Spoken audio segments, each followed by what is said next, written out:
Hello students, आज का lecture है हमारा definition of system and its parts. System क्या है वो आज हम स्टडी करेंगे। System is a integrated set of business procedure used with one business unit to working together for some purpose. Like यहाँ पे क्या होने वाला है कि कंपोनेंट में वर्क होगा। सिस्टम ने इनपुट, प्रोसेस और आउटपुट में किस तरह सिस्टम वर्क करता है वो हिसाब से यहाँ पे हम ड्रॉ देखेंगे। सॉफ्टवेयर किस तरह रिक्वायरमेंट एनालिसिस होती है कस्टमर की, उसी हिसाब से यहाँ पे सिस्टम को देखना है कि सिस्टम किस तरह वर्कआउट करता है। तो first of all the system take input from outside. यहाँ पे पहले आपको क्या करना है, इनपुट करना है। इनपुट मीन्स कि आप कोई सॉफ्टवेयर क्रिएट कर रहे हो या फिर कोई सॉफ्टवेयर आप बना रहे हो, उसको आपको पहले क्या करना पड़ेगा, इनपुट। कि आप सॉफ्टवेयर में जो वर्क करने जा रहे हो उसको आपको इनपुट करना है पहले। ठीक है, तो पहले इनपुट करना है, फिर वो जो इनपुट आप कर रहे हो वो सीपीयू या प्रोसेसर, यहाँ पे क्या होगा, प्रोसेस होगा सीपीयू में। प्रोसेस के हिसाब से जो आपने इनपुट की है वो हिसाब से आपको यहाँ पे आउटपुट मिलेगा। तो यहाँ पे एलिमेंट्स सिस्टम के कितने हैं, इनपुट, प्रोसेसर, आउटपुट, और लास्ट में जो आएगा वो फीडबैक। तो यहाँ पे आपको याद रखना है उसकी definition. System is the interrelated set of business procedure used to with one business unit working together for some purpose. साथ में वर्क करने से जो पर्पस हमें यहाँ पे एडवांटेजेस मिलेगा वो हिसाब से आपको यहाँ पे डेफिनेशन लिखनी है। तो यहाँ पे इनपुट, प्रोसेसर, आउटपुट। ठीक है, तो यहाँ पे देखो एलिमेंट्स ऑफ सिस्टम। लाइक यहाँ पे आपको एमसीक्यू में कोई क्वेश्चन आएगा कि सिस्टम एलिमेंट्स क्या है, तो आपको याद रखना है कि एलिमेंट सिस्टम में कितनी चीज़ आएगी, इनपुट, प्रोसेसर, आउटपुट, कंट्रोल और फीडबैक। देखो यहाँ पे ड्रॉ लिया हुआ है। इनपुट मीन्स लाइक एग्जांपल दूँ, यहाँ पे लाइक कीबोर्ड में आप कुछ इनपुट कर रहे हो। प्रोसेसर, सीपीयू में कुछ प्रोसेस हो रही है और आपने जो इनपुट की है कीबोर्ड में वही हिसाब से आपको आउटपुट मिल रहा है, उसको मिलता है आउटपुट। ठीक है, अब आउटपुट के हिसाब से फीडबैक आप दोगे। लाइक पॉजिटिव भी हो सकता है या फिर नेगेटिव भी हो सकता है, बिकॉज जो आपका आउटपुट प्रॉपरली आ रहा है इनपुट के हिसाब से तो आप फीडबैक पॉजिटिव दे सकते हो। आपका आउटपुट गलत आ रहा है तो आप फीडबैक क्या दोगे, नेगेटिव। तो उसको बोलते हैं हम boundary and interface.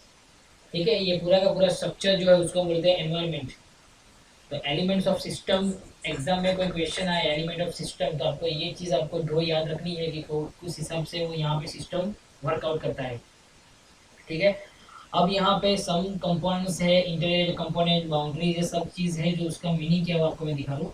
First of all components. Components क्या है, तो वो सिस्टम के अंदर दूसरा सिस्टम, इसको हम बोलते हैं कंपोनेंट। ठीक है, इसमें क्या होता है, एग्रेसिव जो parts they to make the system also called sub system. यहाँ पे एक सिस्टम है उसके अंदर दूसरा कोई सिस्टम है, ये जो येलो वाली जो लाइन है वो। ठीक है, इसको बोलते हैं हम कंपोनेंट्स। तो ये इनपुट, प्रोसेसर, आउटपुट, ये सब यहाँ पे क्या बोलते हैं, उसको कंपोनेंट्स बोलते हैं। System into another system it's called sub system. ठीक है, सेकेंड है इंटर रिलेटेड कंपोनेंट्स।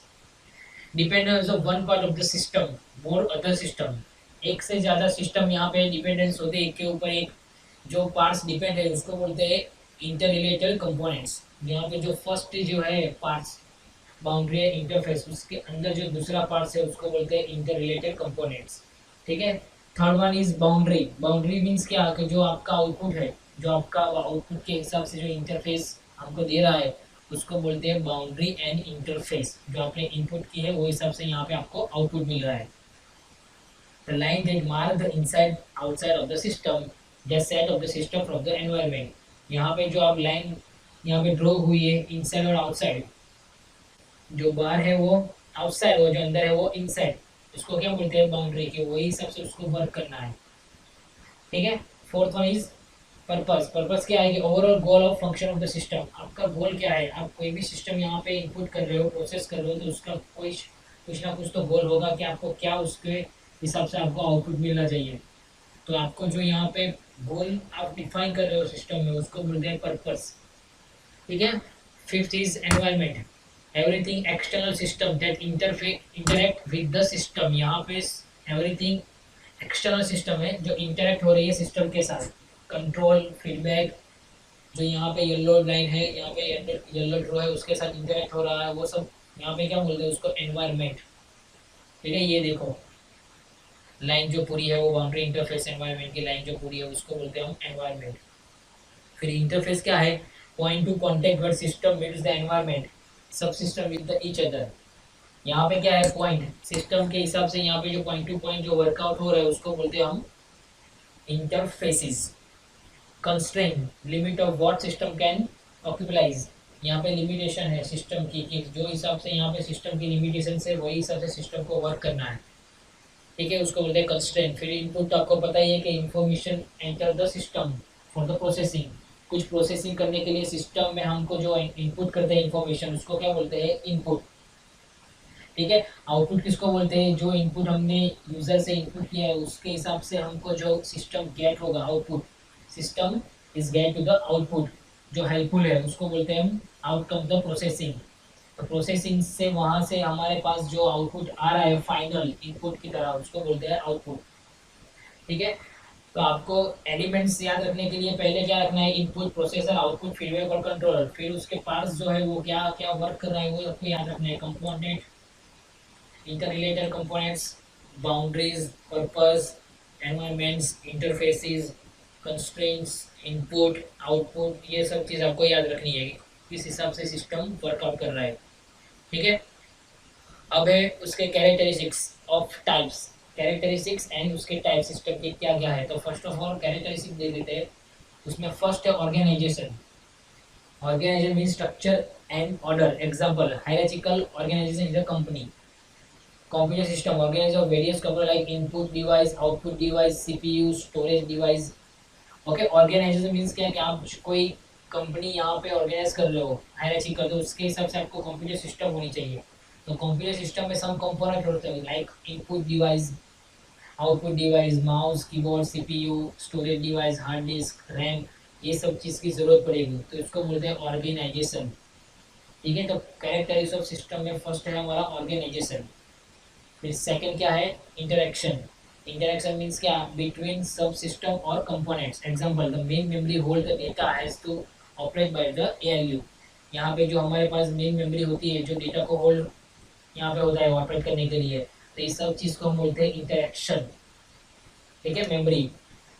फिर है interdependency, means component leakage and component dependency.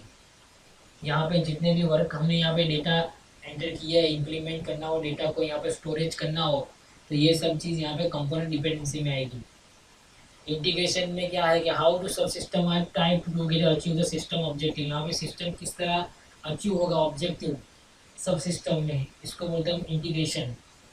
Central objective should be known as the earlier phase of analysis means designing. यहाँ पे central objective क्या बोलते हैं, एनालिसिस मीन्स डिजाइन, कि हम सिस्टम को किस तरह डिजाइन करते हैं। ठीक है, तो there are 5 types of characteristics of system. यहाँ पे सिस्टम की जो कैरेक्टरिस्टिक्स है वो आपको याद रखनी है। There are 5 types of organisation, interaction, interdependency, integration and central objective.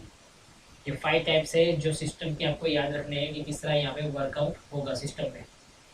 ठीक है, उसके साथ है टाइप्स ऑफ सिस्टम। सिस्टम के टाइप्स कितने हैं, तो फर्स्ट ऑफ ऑल फिजिकल और एब्स्ट्रैक्ट सिस्टम। एब्स्ट्रैक्ट और फिजिकल लिखा है यहाँ पे, देखो और लिखा है तो दोनों में से एक सब लिख सकते हो। तो फिजिकल सिस्टम क्या है, तो टेंजिबल एंटिटीज लाइक स्टैटिक और dynamic nature. Desk and chair are the static parts. यहाँ पे जो हमारा डेस्क है, हमारा चेयर है, उसको हम बोलते हैं स्टैटिक पार्ट्स, जिसको हम छू सकते हैं, जिसको हम टच कर सकते हैं, उसको बोलते हैं physical system. Like programs, data, application can change according the user needs.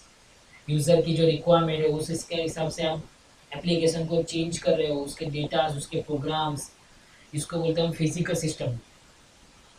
Abstract system are conceptual means it's not a physical entities, उसको आप छू नहीं सकते। इसमें भी formula represent of model of real system. ठीक है, वो एक फॉर्मूला है एब्स्ट्रैक्ट सिस्टम जो रिप्रेजेंट हो रही है रियल सिस्टम, उसको आप छू नहीं सकते, वो अपने हिसाब से वर्कआउट कर रहा है। तो फिजिकल और एब्स्ट्रैक्ट में आपको याद रखना है, physical means desk, chair, study part जो उसको हम छू सकते हैं, और एब्स्ट्रैक्ट मीन्स जिसको हम छू नहीं सकते, this is not of physical entities. ठीक है, तो first is physical and abstract system. Second is open close system. Open system has many interface with environment, can also adopt the changing the environmental condition, can receive input from, deliver output from observer system. Open system means कि आगे पहले से उसको पता है कि output क्या आने वाला है, क्या इनपुट कर रहे हो, क्या प्रोसेस होने वाली, क्या आउटपुट आने वाला है, क्या डिलीवर होने वाला है आउटसाइड द सिस्टम, उसको पहले से ही पता है, उसको बोलते हैं ओपन सिस्टम। ठीक है। क्लोज सिस्टम क्या है? System that do not interact with environment. Close system exist in the conceptual only. यहाँ पे आपको पता नहीं है आप इनपुट कर रहे हो पर आपका आउटपुट क्या आएगा, यहाँ पे आपको पता नहीं है, उसको बोलते हैं क्लोज सिस्टम। ओपन में क्या है कि ऑलरेडी आपको पता ही है कि आप जो इनपुट करें उसका आंसर वही आने वाला है, उसका आउटपुट वही आने वाला है, उसको बोलते हैं ओपन सिस्टम। क्लोज सिस्टम में क्या है, यहाँ पे आपको आउटपुट पता नहीं चलेगा by the outside the processor. तो इस हिसाब से आपको क्लोज सिस्टम में उसको याद रखना है, एग्जिस्ट द कंसेप्ट ओनली। ठीक है। तो ये था उसका टाइप्स। तो elements of system, types of system, characteristics of system, ये सब चीज़ आपको याद रखनी है सिस्टम एंड इट्स पास। तो ये था हमारा first topic, definition of system. तो आपको ये याद रखना है, इनपुट, प्रोसेसर, आउटपुट और फीडबैक, और लास्ट में क्या आएगा, कंट्रोल। ठीक है। तो ये डेफिनेशन आपको याद रखनी है सिस्टम। तो ये था हमारा फर्स्ट कंसेप्ट। अब आ रहा है second question, system development life cycle, SDLC, software development life cycle. Last time हमने जो लाइफ साइकिल मीन्स मॉडल जो देखे थे, वाटरफॉल मॉडल, स्पाइरल मॉडल, ये सब चीज़ सॉफ्टवेयर डेवलपमेंट लाइफ साइकिल में ही यूज़ होने वाली है। तो आपको कोई क्वेश्चन आएगा कि व्हाट इज़ SDLC, तो आपको पता होना चाहिए कि सॉफ्टवेयर डेवलपमेंट लाइफ साइकिल क्या है।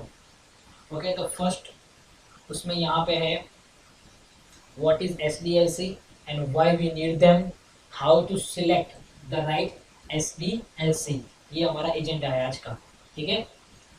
तो उसमें फर्स्ट व्हाट इज SDLC, तो ये रहा हमारा ड्रॉ कि SDLC है क्या। तो देखो यहाँ पे software development methodology, software development life cycle, software development process, software process, ये सब चीज़ यहाँ पे SDLC में यहाँ पे यूज होने वाली है। यहाँ पे उसका डिस्क्रिप्शन है, a framework that describe the activities perform और each stage of software development projects। यहाँ पे सारी की सारी एक्टिविटीज यहाँ पे परफॉर्म होगी, वो हिसाब से यहाँ पे फ्रेमवर्क यूज होने वाला है। SDLC is splitting the software development work into distinct phases, contain the activities with the intent of better planning and management। यहाँ पे कैसे सॉफ्टवेयर को बेटर प्लान और मैनेजमेंट कर सकते हैं वो चीज़ यहाँ पे हम देखने वाले हैं। SDLC aim to produce a high quality software that meets execute the customer expectation, reach a completion within time and cost estimate। यहाँ पे कस्टमर की एक्सपेक्टेशन क्या है, उसका कॉस्ट, टाइमिंग्स किस हिसाब से एस्टिमेट कर रहे हो, हर चीज़ यहाँ पे SDLC में हम यूज़ करने वाले हैं। ठीक है। तो हम देख लेते हैं यहाँ पे what is SDLC process models. SDLC models have been created by the software development expert, universities and standard organizations to solve the some repeated issues to enhance the other models। जो मॉडल में issues थे, ठीक है, वो यहाँ पे organise expert जो थे यूनिवर्सिटी के, वो यहाँ पे क्रिएट कर रहे हैं सॉफ्टवेयर डेवलपमेंट मॉडल को। इस तरह each process model follow the series step unique its type in order the success the process to software development. यहाँ पे स्टेप बाय स्टेप यहाँ पे टाइप्स का हम यूनिकली फॉलो करेंगे, वो हिसाब से यहाँ पे सॉफ्टवेयर किस तरह डेवलप होगा वो यहाँ पे हम देखेंगे। Why using the process model, यहाँ पे प्रोसेस मॉडल आपको क्यों यूज़ करना है, बिकॉज फर्स्ट प्रोजेक्ट प्लानिंग, यहाँ पे आप प्रोजेक्ट प्लानिंग कर रहे हो, बिकॉज आपका जो प्रोजेक्ट है उसको पहले आप यूज़ कर रहे हो, तो उसको पहले प्लानिंग करो किस तरह इस सॉफ्टवेयर को आपको क्रिएट करना है, कस्टमर की क्या रिक्वायरमेंट हो, इस सब से आपको पहले प्लानिंग करना है। व्हाट शुड बी और शुड नॉट बी बिल्ड, क्या उसमें बिल्ड करने है क्या बिल्ड नहीं करना है, वो चीज़ आपको यहाँ पे सेकंड में यूज़ करनी है। Define the terminologies activities and deliverable, यहाँ पे एक्टिविटीज आपको टर्मिनेट करनी है कि किस तरह यहाँ पे डिलीवर होगा। प्रॉपर डॉक्यूमेंटेशन आपको क्रिएट करना है। फिर यहाँ पे अलाइन प्रोजेक्ट प्रोसेस विजिबिलिटी और स्टेक होल्डर, जो लास्ट टाइम हमने अलाइन मॉडल देखा था वो हिसाब से। तो ये 5 टाइप्स है जो प्रोसेस मॉडल में हम यूज़ करने वाले हैं, वो हिसाब से आपको सॉफ्टवेयर क्रिएट करना है। तो किस तरह आप चॉइस करोगे, the right choice, we need to choice the right SDLC based on the project context. Improve customer alignment and relation, customer के साथ आपको अलाइनमेंट इंप्रूव करना है, रिलेशन इंप्रूव करना है, फर्स्ट हमारा स्टेप ये है। Second step development speed, time to market, market के हिसाब से आपको डेवलपमेंट रखना है कि किस हिसाब से आप स्पीड दे रहे हो, तो मार्केट के हिसाब से आपको टाइम मैनेजमेंट करना है। इंक्रीज द प्रोजेक्ट सक्सेस, किस तरह आपका प्रोजेक्ट सक्सेस रेशियो इंक्रीज होगा, वो आपका थर्ड स्टेप है कि प्रोजेक्ट को कैसे आपको सक्सेसली इंक्रीज करना है। फोर्थ, इम्प्रूव सॉफ्टवेयर क्वालिटीज, आपको सॉफ्टवेयर की क्वालिटी इंप्रूव करनी है। फिफ्थ, एलिमिनेट मैनेजमेंट ओवरहेड, के मैनेजमेंट किस तरह आपका ओवरहेड हो रहा है उसको एलिमिनेट करो। And six, decrease the implementation risk, यहाँ पे जितने भी रिस्क है उसको डिक्रीज करना है आपको। तो ये 6 टाइप से आपको एसडीएलसी में जो राइट चॉइस के लिए आपको प्रोजेक्ट कंटेस्ट है, आपको ये इसके हिसाब से आपको एसडीएलसी प्रोजेक्ट बनाना है 6 टाइप्स में। ठीक है, अब यहाँ पे है देखो कि किस तरह कस्टमर की रिक्वायरमेंट रहती है और किस तरह हम उसको वर्क करते हैं। ठीक है, तो देखो फर्स्ट जो हमारा यहाँ पे पीक है, how to customer explain, customer explain कैसे करता है वो हिसाब से हमारा फर्स्ट पीक देखो कि कस्टमर एक्सप्लेन करता है कि मुझे इस तरह बनाना है, परफेक्टली मुझे इस तरह हमारा चाहिए। तो अब देखो कस्टमर की एक्सप्लेनेशन देखो और उसका प्रोजेक्ट अंडरस्टूड देखो। How the project leader understood, project जो लीडर है वो किस तरह अंडरस्टूड हो रहा है, चाहिए क्या कस्टमर को और प्रोजेक्ट लीडर को अंडरस्टूड क्या हो रहा है। फिर हाउ द एनालिसिस डिजाइन, उसकी डिजाइन क्या हो रही है देखो। फिर how the developer integrate, developer को कुछ समझ में नहीं आ रहा है क्या करना है। Second third build. फिर how the project was documented, documentation क्या है, उसके पास कुछ डॉक्यूमेंटेशन है। How the business concern describe, business वाले जो उसको डिस्क्राइब करते हैं वो किस तरह डिस्क्राइब करते हैं। How the customer was build, customer को कितना बिल्ड चाहिए। हाउ इट्स वाज सपोर्टेड, उसमें कितना सपोर्टेड है। What the customer really need, और फाइनली उसको क्या चाहिए। तो ये फोटो के हिसाब से आपको पता हो जाना चाहिए कि कस्टमर की रिक्वायरमेंट क्या है, कस्टमर एक्सप्लेन क्या करता है, उसको चाहिए क्या। तो ये एस डी एल सी हिसाब के आपको ये सब कुछ क्रिएट करना है कि वो कस्टमर को क्या रिक्वायरमेंट है, उस हिसाब से आपको प्रोजेक्ट क्रिएट करना है, सॉफ्टवेयर क्रिएट करना है। ठीक है, तो ये फोटोज से आपको पता चल जाएगा कि क्या चीज़ है यहाँ पे, कस्टमर क्या एक्सप्लेन करता है और लास्ट में कस्टमर रियली क्या उसको नीड है। ठीक है, how to select the right S D L C, right S D L C कैसे सिलेक्ट करेंगे।